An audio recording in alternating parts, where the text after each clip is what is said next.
من أصعب حالات الوفاة اللي ممكن تشوفها في حياتك.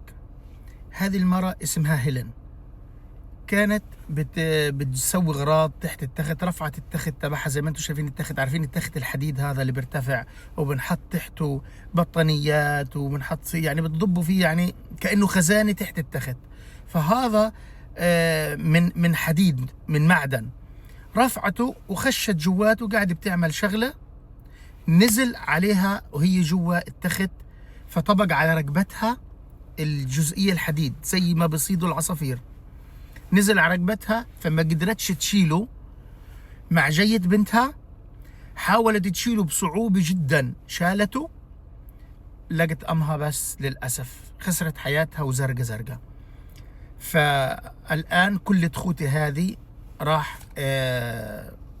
تتوقف تصنيعها غير لما يصير عليها تعديل الأمان على هذه التخوتة. فكانت اليوم خبرنا يعني حزين وزي توعية، ديروا بالكم اللي تخوتي هذه يا جماعة. السلام عليكم، قولوا لنا رأيكم.